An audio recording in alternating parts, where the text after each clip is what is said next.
Assalamualaikum warahmatullahi wabarakatuh. Oke, hari ini seperti biasa kita akan memulai pembelajaran. Tadi kita sudah berdoa bersama-sama. Hari ini masuk semua anak-anak kelas 5? Berarti kelas 5 dalam keadaan sehat walafiat. Oke, sebelum memulai pelajaran, Pak Egi mau tanya dulu, bagaimana kabar kalian anak-anak?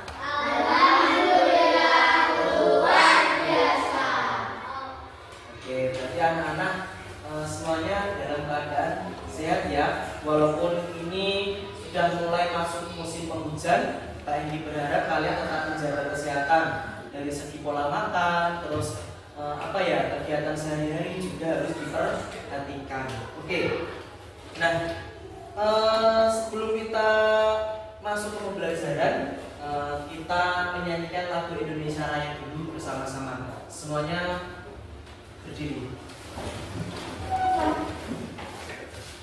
Salah satu siswa yang menjadi dirijen Jawa ke depan.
Sebelum memulai pembelajaran lagi, ini Pak Egi tadi kan sudah mengisi tentang perasaan kalian hari ini di papan perasaan itu tadi ya anak-anak.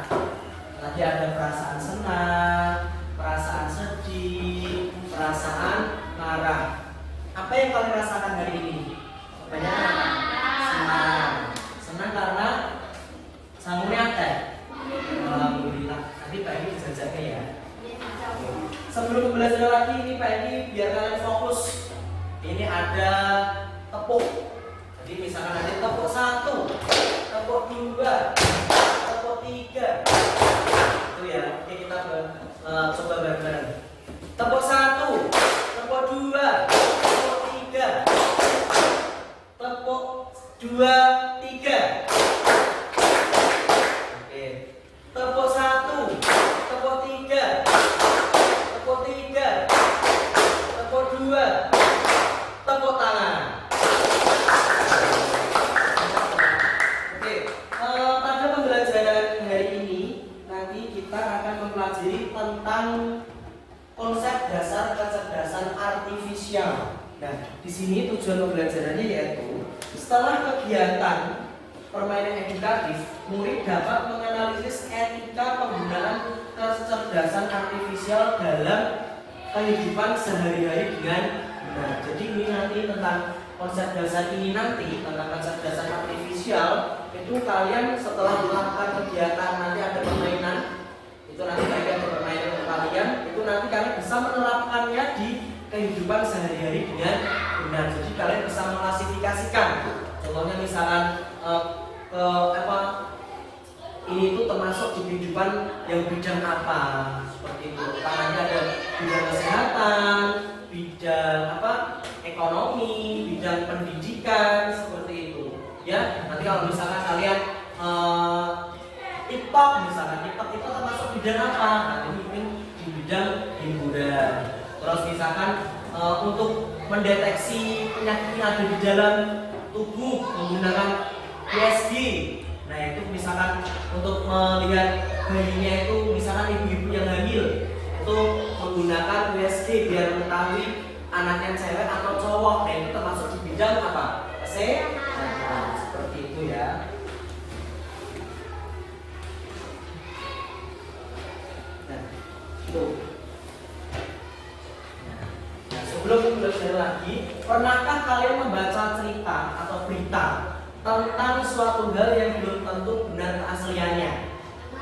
Apa istilah gaulnya apa? Berita tapi orang asli.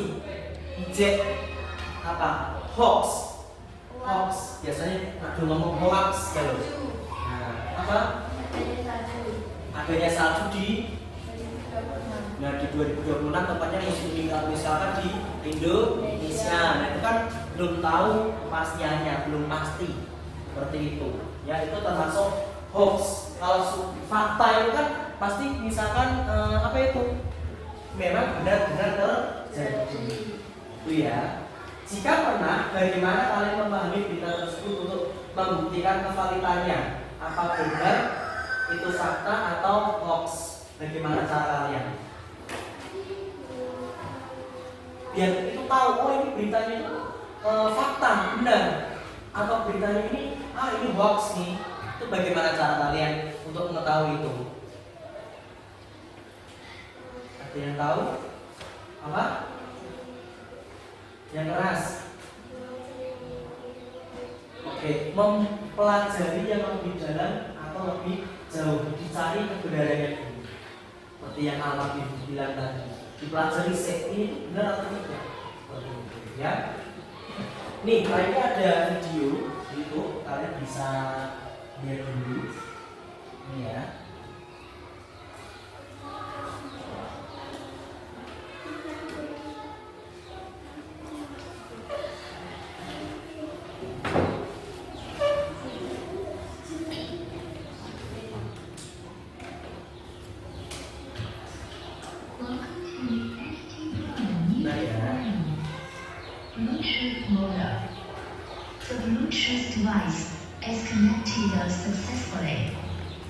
Saat ini jika kita akan melakukan operasi bedah yang rumit dan kompleks, harus menunggu kesiapan dokter spesialis bedah dan beberapa ahli diagnostik untuk membantu perencanaan dan analisis. Namun, beberapa waktu ke depan, mungkin kita tidak perlu menunggu terlalu lama karena robot bedah sudah semakin canggih, cerdas, dan akurat. Mereka akan melakukan analisis, perencanaan, dan operasi bedah secara presisi dengan bantuan teknologi AI.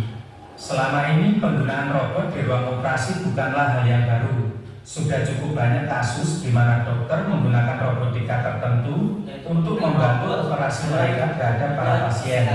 Tapi robot-robot tersebut masih harus dikontrol dan dikendalikan oleh dokter ahli bedah. Para inovator saat ini berupaya agar robot ahli bedah ini dapat menggelar operasi pada manusia tanpa memerlukan bantuan atau bimbingan dari dokter. Inilah yang sedang dikembangkan oleh para peneliti di Universitas Johns Hopkins di Amerika Serikat. Mereka telah mengembangkan sistem yang disebut sebagai STAR atau Smart Tissue Autonomous Robot. Istilah mudahnya robot otonom jaringan cerdas. Robot otonom jaringan cerdas melakukan operasi laparoskopi untuk menghubungkan dua ujung usus pada empat babi.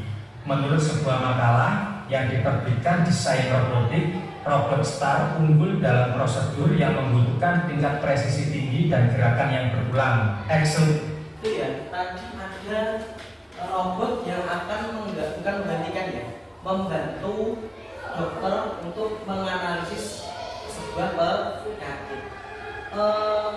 Kalau kalian lihat tadi di video itu, apakah kalau robot itu akan bisa menghasilkan benar-benar data yang valid?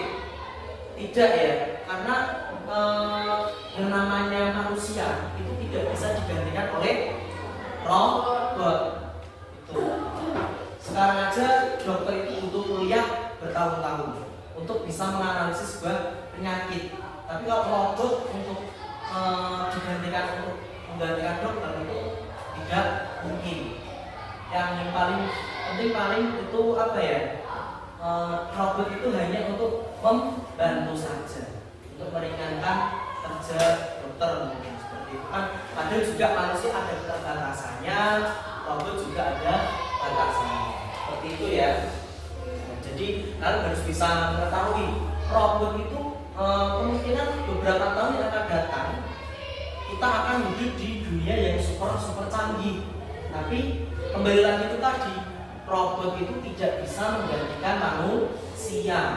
Ya, misalkan contoh kecilnya saja pembersih debu. Pembersih debu itu kemungkinan juga membersihkan debu juga tidak pasti 100% bersih. Itu kebersihan yang kita inginkan dengan yang dibersihkan oleh robot itu tadi juga akan berbeda. Itu pasti masih kotor. Akhirnya kita juga membersihkan kembali. Jadi dokter robot itu hanya sebagai alat bantu saja, bukan tidak bisa untuk menggantikan manusia. Itu ya. Nih, kita kembali ke ini ya.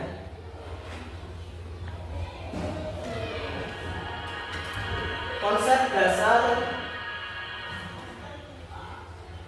kecerdasan artifisial. Di sini definisinya kecerdasan artifisial itu apa? Karakteristik kecerdasan artifisial, mesin cerdas versus mesin non cerdas, macam-macam kecerdasan artifisial, cara kerja kecerdasan artifisial, terus lineasi kecerdasan artifisial. Etika kecerdasan artifisial, jadi kayak penggunaan. Bagaimana sih kita menggunakan kecerdasan artifisial itu dengan baik? Alasan kecerdasan artifisial itu menjadi bagian penting dalam kehidupan abad 21. Nanti bisa prinsip-prinsipnya juga dipertanggungjawabkan. Ini ada konsep dasar kecerdasannya. Secara sederhana, KA atau kecerdasan artifisial ya, itu teknologi yang membantu komputer. Nah, sekali lagi membantu ya, bukan menggantikan. Oke, kayak laptop yang pengen dipegang, LCD yang pengen dinyalakan, sound yang pengen dinyalakan, ini tadi itu hanya membantu, bukan menggantikan Anda. Kalian harus bisa membedakan. Tapi ini pun juga harus berdasarkan perintah manusia. Misalkan ini Pak Hengki mau membuka presentasi seperti ini kan juga termasuk perintah dari Pak Hengki, itu kan. Ini ada konsep dasarnya, ya, ada belajar dari data seperti itu, dasar algoritmanya. Ini konsep kecerdasannya seperti ini, tidak memiliki perasaan. Kalau manusia kan itu memiliki perasaan, ya.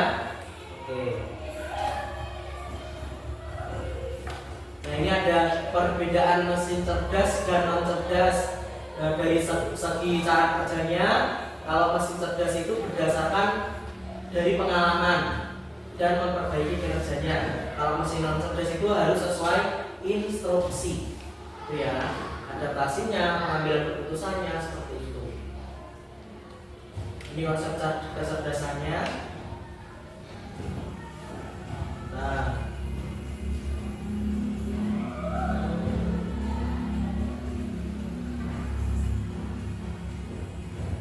jadi intinya pada pelajaran ini yang namanya kecerdasan artifisial atau tadi, misalkan robot-robot itu ya, itu hanya untuk sebagai apa tadi? Alat bantu manusia, tidak dapat menggantikan peran manusia. Seperti itu. Ada yang ditanyakan sampai sini? Sudah paham ya? Yang intinya robot itu hanya sebagai alat bantu. bukan pengganti manusia. Harus diperhatikan. Jadi dalam penggunaan teknologi ini, ya, itu kita harus menggunakannya dengan bijak. Ya, contoh misalkan kalian bisa mengoperasikan komputer, nah itu digunakan dengan bijak, jangan dipakai sebagai hacker, ya, menghack Facebook teman, media sosial teman, itu jangan digunakan seperti itu. Bisa dimanfaatkan yang lebih baik lagi. Oke, di sini Pak Henki ada permainan yang namanya Snake Games. Jadi nanti kalian jadi satu menjadi sebuah ular. Nah, nanti di situ Pak Henki akan memberikan, nah ini di sini ini sudah ada bidang industri atau keuangan, terus bidang transportasi, terus juga ada bidang pendidikan, dan yang terakhir ada bidang kesehatan. Hai. Halo. Ngantuk ya? Ngantuk karena cuacanya mendung ya. Tetap semangat. Oke. Terus, nah di sini Pak ini ada gambar-gambar, nanti kalian bisa menempelkan itu ya. Oke. Ini nanti ditempelkan di sini bidang industri itu yang mana? Nah, di sini ada. Oke. Yuk, siapa yang jadi ularnya dulu kelompok 1? Gibran pilih temannya yang mana tadi kelompok 1? Gibran, Kelvin, terus siapa lagi? 5 orang ya? Renal. Bian. Akbar. Udah Mas. Oke. Baris di sini menjadi membentuk ular. Membentuk ular ya. Oke. Ini kelompok 1 yang sudah disepakati tadi ya. Oke. Sekarang ini Pak Eki acak ini. Oke, Pak Eki acak. Kalian tinggal pilih. Kalian akan menempelkan ini di mana ini ya? Coba lihat dulu. Ambil salah satu, kamu tempelkan yang mana? Oke. Itu termasuk di bidang yang mana? Pendidikan, ditempel dulu. Selanjutnya diambil dulu, kamu bisa ambil yang mana?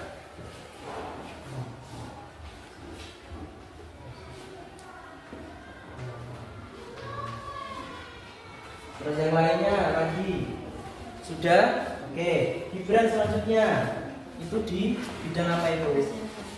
Kesehatan. Apa ambil apa? Oh, untuk ronsen ya. Berarti di bidang. Oke, ditempel di sini berarti bidang kesehatan. Mengklasifikasikan. Yang mana?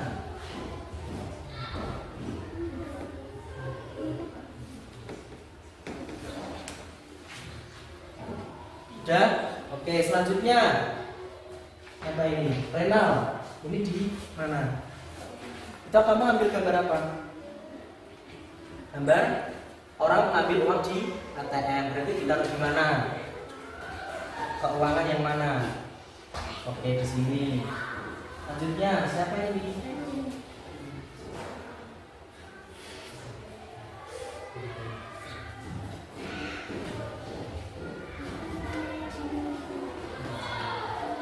Oke, selanjutnya Kelvin.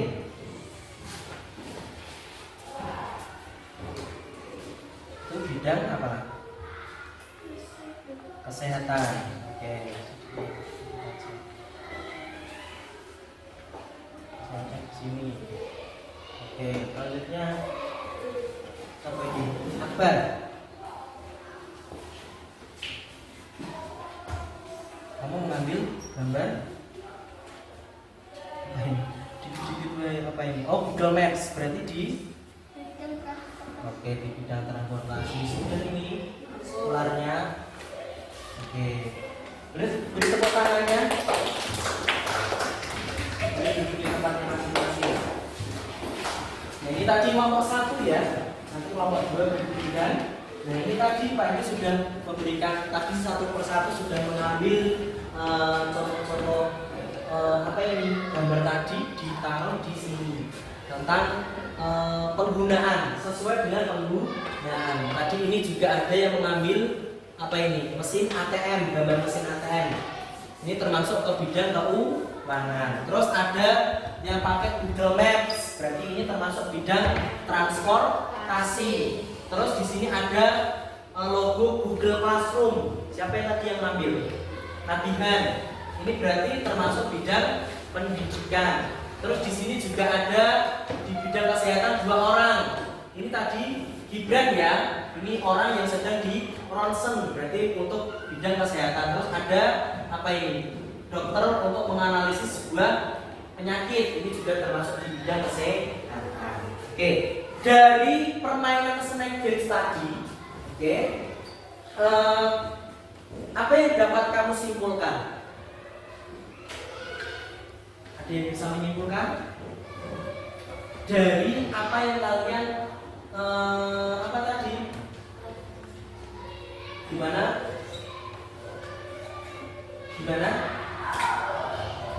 Ada yang bisa menyimpulkan? Gimana Gibran?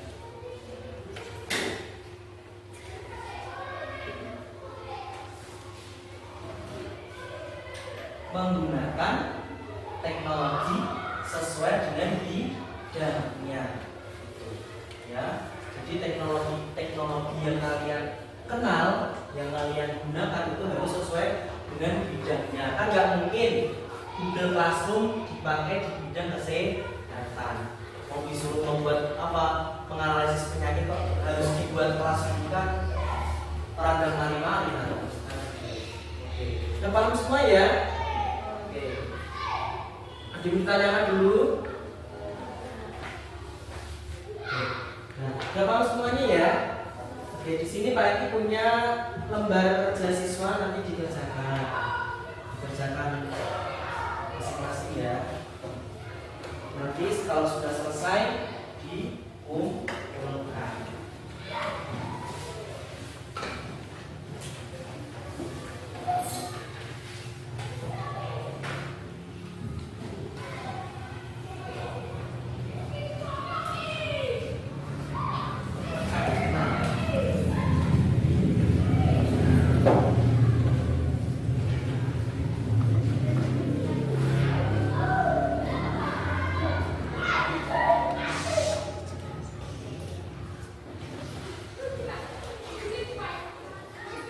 Dan dikerjakan dulu, anak-anak jangan lupa dikasih nama dan nama kelas, nomor absen juga. Dikerjakan dulu. Dikerjakan dulu.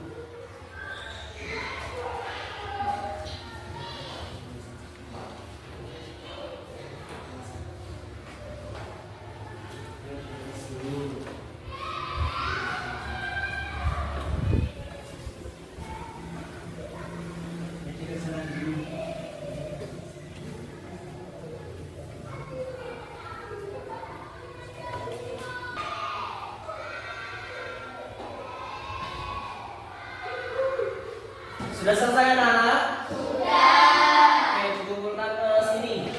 Nanti bagi nilai. Sampai nilai kalian akan kasih nilainya nanti tahu.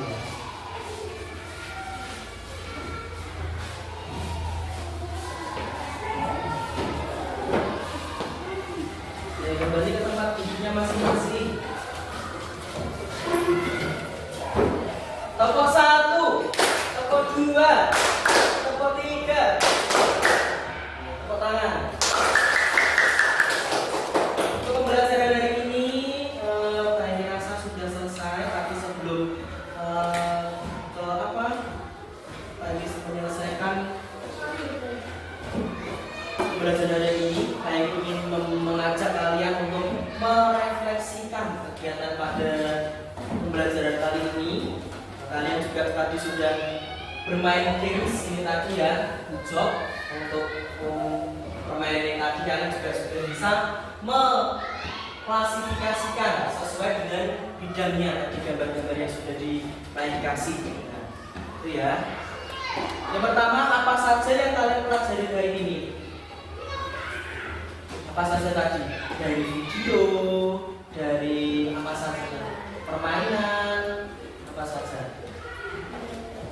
Pembelajaran tentang apa? Kecerdasan artifisial, penggunaan teknologi sesuai apa?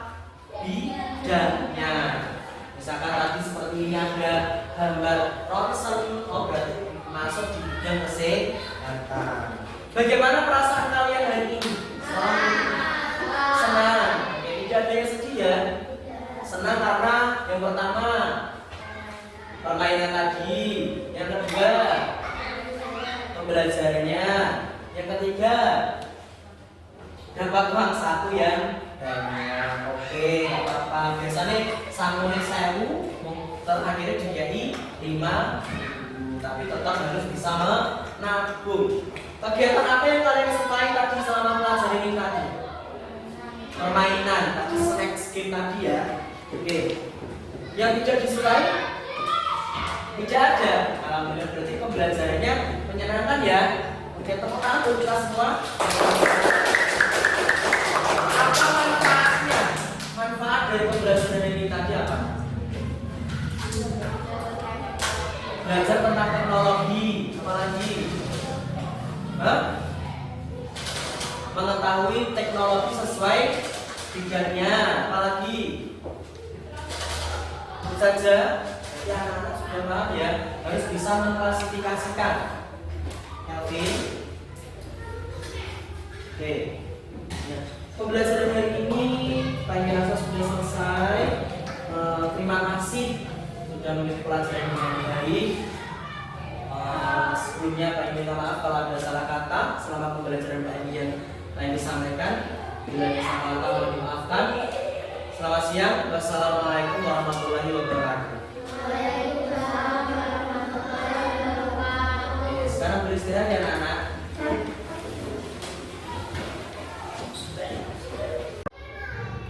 Ya, untuk pembelajaran yang telah dilaksanakan oleh Pak Hengki untuk RPP-nya tadi sudah mengintegrasikan profil pelajar Pancasila yang di dalamnya ada penalaran kritis, kolaborasi, dan juga kreativitas.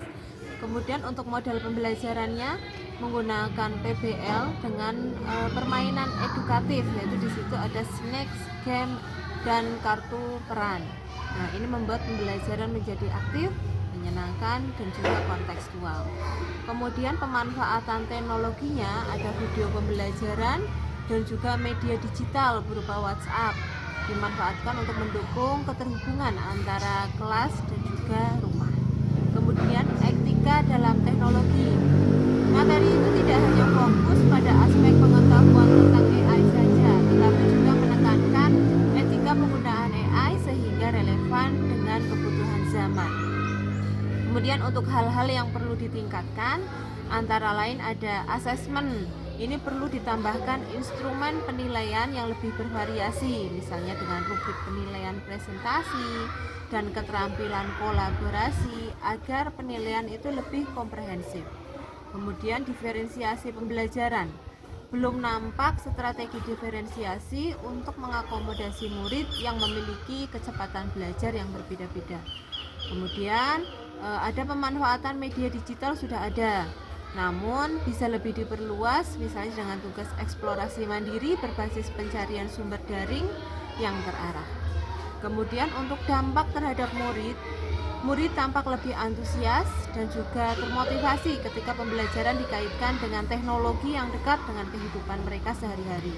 Kemudian permainan edukatif membuat murid terlibat aktif dan melatih kemampuan berpikir untuk kritis sekaligus kolaboratif.